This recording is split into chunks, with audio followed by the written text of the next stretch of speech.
문재인 대통령이 스가 요시히데 일본 총리와 처음으로 대면했습니다. 제23차 아세안 플러스 3 정상회의에 참가한 두 정상은 비록 오프라인 만남이 아닌 화상회의였지만 처음으로 회의석상에서 마주한 것인데요. 이때 문 대통령은 스가 총리를 향해 특히 일본의 스가 총리님 반갑습니다라며 각별히 신경 쓰는 모습을 보였습니다. 이는 문 대통령의 발언 시작 후 본격적인 연설에 들어가기 전 나온 말인데요. 스가 총리를 특정에 거론하면서 인사를 건넨 것이죠. 각국 정상들 간의 다자회의 석상에서 의장국 정상 등을 부르며 예우하는 사례는 있었지만 특정 국가 정상을 향해 인사하는 것이 흔한 일은 아니기 때문에 문 대통령과 스가 총리 사이에 양국 관계 개선을 위한 사전 물밑 접촉이 활발히 진행되고 있는 것인지 혹은 문 대통령이 선제적으로 우호적인 제스처를 보여 앞으로 대화를 이어가려는 의도인지 등 다양한 해석이 나오고 있습니다. 한편 앞서 양국 정상은 지난 9월 첫 통화를 한 바 있습니다. 당시 문 대통령은 양국의 현안 해결을 위한 소통 노력을 새 마음가짐으로 가속하자고 밝혔고 스가 총리도 매우 어려운 상황에 있는 양국 관계를 방치하면 안 된다면서 호응한 바 있죠. 그리고 이 통화 이후 양국은 사실상 단절됐던 대화 채널을 통해 적극적으로 소통하고 있는 분위기인데요. 이렇게 최근 문 대통령이 적극적으로 일본에 손을 내밀고 있는 것은 한국의 의장국인 한중일 정상회의가 다음 달로 다가왔기 때문이라는 것이 국내 언론의 시각입니다. 한국과 중국, 일본이 한 차례씩 돌아가며 의장국을 맡는 이 회의는 12월 개최를 목표로 준비 작업이 진행 중이지만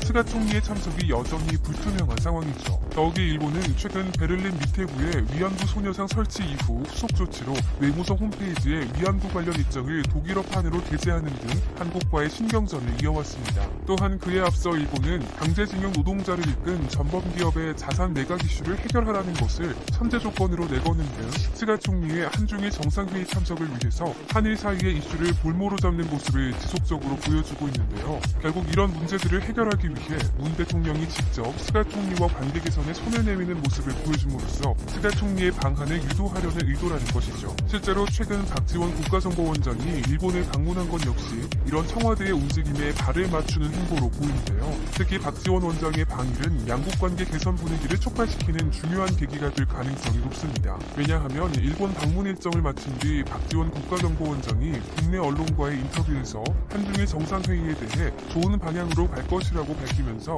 한일 간 관계 개선이라는 전망에 힘을 싣고 있기 때문입니다. 구체적으로 박지원 원장은 이 인터뷰에서 일본 정부 고위 관계자와 실무자, 정계 지도자를 만나보니 한일 관계를 정상화하자는 데 의견이 접근하고 있다는 것을 느꼈다고 언급하면서 일본 도쿄올림픽의 성공과 납북자 문제 해결을 위해서라도 한일 그리고 한미일 공조가 필요하다는 생각을 밝혔습니다. 이런 박지원 원장의 발언으로 보이는 한국은 물론 일본 역시 양국 관계 정상화를 희망한다는 얘기로 풀이되고 있죠. 게다가 박지원 원장은 일본 방문 일정 동안 미카이 도시히로 자민당 간사장을 만난 데 이어 일본 외교안보정책 컨트롤타워인 기타무라 시게루 국가안전보장국 국장, 다키자와 히로아키 내각정보관을 만난 뒤 스가 요시히데 총리와도 면담을 가진 것으로 알려졌는데요. 이에 대해 국내 언론에 따르면 스가 총리와의 면담은 밝은 분위기에서 진행되었으며 면담 도중 스가 총리가 크게 3번 웃었다는 박지원 원장의 언급을 전하기도 했습니다. 실제로 한일 외교가에서도 스가 총리의 한중일 정상회의 참석 여부에 대해 긍정적인 신호가 감지되고 있다고 분석하고 있죠. 또한 우리 정부도 여러 채널을 통해 일본 정부로부터 총리 참석에 전제 조건이 있는 건 아니라는 입장을 전달받았는데요. 이는 지난달 강제징용 피해자 배상 문제 등을 한중일 정상회담에서의 스가 총리 참석 여부에 대한 전제 조건으로 내걸었던 일본 측의 입장이 달라진 것으로 읽히는 대목입니다. 다만 스가 총리의 방한의 전후로 양국 간 이렇다 할 성과물이 없으면 양국 정부와 국민 모두에게 부담이 될 수 있으므로 각 국민들에게 보여줄 수 있는 진전이 있어야 한다는 것이 일본 측의 입장으로 알려지고 있습니다. 물론 이 성과물이라는 것이 구체적으로 어떤 방식인지에 대해서는 한국과 일본 모두 설명하지 않고 있죠. 하지만 최근 일본 언론의 분위기를 보면 스가 총리 방한의 전제 조건으로 강제징용 관련 일본 기업의 자산 매각을 막을 적절한 대책을 요구해온 일본의 목소리가 다소 누그러진 것만은 분명해 보입니다. 실제로 국내 언론들도 도쿄 외교가의 긍정적인 분위기도 소개하고 있는데요. 현지 외교 소식통에 따르면 일본 내에서 고위급부터 분위기가 풀리고 있다는 건 분명 좋은 일이라는 말이 나오고 있다는 것입니다. 또한 스가 정권 출범을 이끌어낸 니카이 자민당 간사장이 한일 관계에 대해 개선의 의지를 밝힌 점에 의미를 두는 시각도 있다는 점을 들어 관계 개선 분위기가 고조되고 있음을 시사했죠. 이렇게 박지원 원장의 방일 이외에도 한국과 일본 정치권의 소통은 다각도로 이루어지고 있는 분위기입니다. 있습니다. 한일의원연맹 회장인 김진표 더불어민주당 의원과 윤호중 의원, 국민의힘 김석기 의원을 포함해 남관표 주 일본 한국대사가 최근 일본 총리 관저에서 스가 총리를 예방한 것인데요. 국내 언론에 따르면 김진표 의원은 양국 관계 개선을 위한 여건을 조성하는 것이 정치권의 역할이라고 강조해왔으며 스가 총리와의 만남에서도 이런 취지의 대화를 나눈 것으로 전해졌습니다. 또한 김진표 의원은 스가 총리와의 만남에서 도쿄올림픽을 계기로 한일의원연맹이 양국의 교류 협력을 이끌어내 양국 지도자들이 어려운 한일 현안을 타결해 나가는 여건과 환경을 만들기 위해 노력하겠다고 밝히기도 했죠. 이에 스가 총리 역시 한국과 일본은 서로에게 매우 중요한 이웃나라이며 북한 대응을 비롯해 한일, 한미일의 협력은 불가결하다고 말한 것으로 전해지고 있는데요. 물론 스가 총리는 여전히 강제징용 기업과 관련된 이슈에 대해서는 한국이 먼저 움직여야 한다는 쪽에 무게를 두고 있는 것으로 알려졌지만 현재 일본 상황을 보면 내년 여름 도쿄올림픽 개최를 앞두고 빠른 관계 개선이 필요한 일본 측 사정이 반영된 것으로 보입니다. 즉 최근 한일 간 잇따른 교류 분위기가 일고 있는 만큼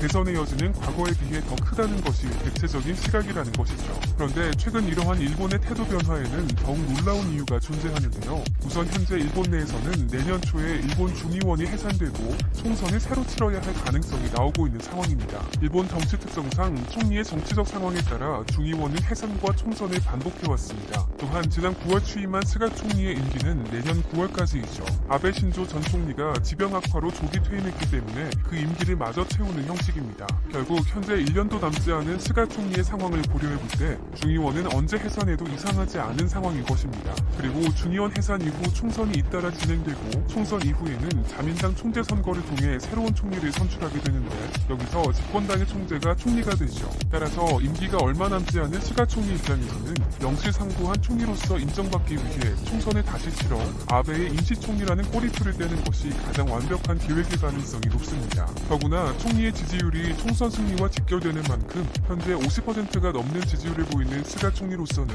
조기 총선이 정권 재신임 효과를 극대화할 수 있는 카드인데요. 실제로 최근 아베 전 총리 역시 자신이 현재 스가 총리의 상황이라면 내년 1월에 조기 총선을 치른다는 의견을 내기도 했죠. 하지만 이 같은 계획을 실행에 옮기기 위해서 스가 총리에게 주어진 시간이 많지 않은데요. 일단 선거 국면이 시작되면 한일 관계에서 스가 총리를 포함한 자민당 내각의 정책적 유연성도 적어질 수밖에 없기 때문입니다. 일본 정가에서 12월 중엔 한국에서 구체적인 메시지를 줘야 한다는 말이 나오는 이유도 이 같은 맥락이죠. 따라서 현재 한국과 일본의 대화 재개 기류는 일단 대화를 다시 시작하면서 일본 측의 기존 요구사항을 재차 한국에 전달하기 위한 포석으로 익히고 있습니다. 그런데 이런 스가 총리와 자민당의 국내 정치적 상황도 혼재하고 있지만 일본이 한국에 다시 대화 기조를 유지하려는 더 큰 이유는 미국의 바이든 행정부와 정책 기조에 발맞춰 가겠다는 계산이 깔려있는 것으로 볼 수 있는데요. 즉 바이든 미국 행정부 출범에 맞춰 한일 관계를 회복시켜 미국의 아시아 전략 핵심 축의 지위를 놓치지 않기 위한 행보라는 것입니다. 실제로 최근 바이든 당선인이 한일 정상과 각각 통화하면서 일본을 인도태평양 지역 주춧돌이라고 언급하는 동시에 한국을 인도태평양 지역 중심축이라고 평가하는 것을 두고 일본 내에서는 여러 해석이 나오고 있습니다. 미국이 한일 양국을 두고 이 같은 표현을 사용한 것은 오바마 대통령 시절부터인데요. 미국 입장에서는 두 나라에 대한 배려 차원에서 한국은 중심축이라는 의미의 린치핀으로 일본은 주춧돌이라는 의미의 코너스톤으로 각각 부르기 시작했다는 게 외교가의 정설입니다. 린치핀과 코너스톤은 이후 한미동맹과 미일동맹의 상징적인 표현으로 굳어지게 됐죠. 이를 두고 당시 미국의 최우방국인 한국과 일본 사이에서 누가 더 미국에 가까운가에 대해 신경전까지 나오기도 했습니다. 미국 안보 전략 분야에서는 두 단어 모두 비슷한 의미라고 하지만 한국과 일본 입장에서는 예민한 부분일 수밖에 없는데요. 특히 현재 상황에서 가장 예민하게 받아들이는 쪽은 단연 일본입니다. 왜냐하면 트럼프 대통령 시절에는 양자 외교를 더욱 중시했기 때문인데요. 단적인 예로 2016년 아베 총리는 미국 대선 직후 트럼프 당선인을 만나기 위해 미국 뉴욕으로 날아가 1시간 30분 동안 회담을 가지기도 했습니다. 그리고 이 회담 이후에 한국이 소외되는 게 아니냐는 우려가 우리나라 언론에서 나오기도 했었죠. 하지만 이와 반대로 바이든 행정부는 트럼프 대통령과 달리 다자간 안보연대 구축을 중요하게 생각할 가능성이 굉장히 높습니다. 한마디로 주춧돌과 중심축으로 대변되는 미일, 한일 관계는 트럼프 대통령 시절의 미일 관계에 비해 전략적 중요성이 상대적으로 낮아지는 효과가 수반된다는 것입니다. 오바마 행정부를 지나 트럼프 대통령 집권 시기에 비해 미국의 대일본 중요도가 상대적으로 낮아질 수 있다는 우려가 최근 일본 내에서 나오는 이유이죠. 일본의 총선을 앞두고 또 아베 정권을 계승하면서도 발전된 모습을 국민들에게 보여줘야 하는 부담을 가진 스가 총리 입장에서는 아시아에서 미국과 가장 긴밀한 국가라는 타이틀을 놓칠 수도 있다는 걱정까지 떠안게 된 것인데요. 아베의 외교적 유산을 뒤로하고 미국을 포함한 한미일 관계를 새롭게 다져야 하는 상황을 피할 수 없게 된 스가 총리의 행보에 관심이 집중되는 상황입니다. 한편 미국의 동북아 전략은 중국과 북한의 견제를 목표로 하고 있는데요. 이는 우리와는 분명 다른 상황임을 알 수 있는 부분이죠.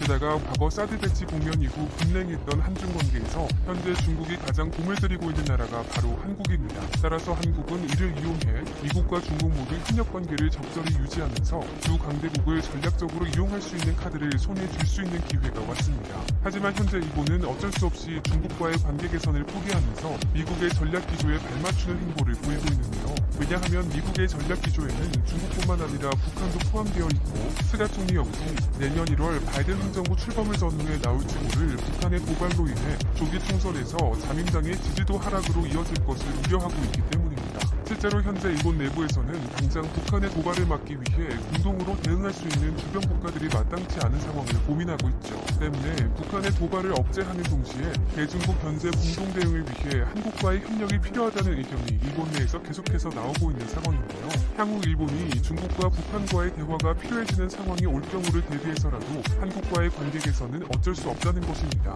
결국 바이든 행정부 출범이 다가오면서 우리 정부에게는 한중 관계와 한일 관계 모두를 유리한 방향으로 만들 수 있는 이른바 꽃놀이패를 들게 될 전망이 많습니다. 현재 상황을 바탕으로 한국이 앞으로 동북아 정세를 주도해 나갈 수 있기를 희망합니다.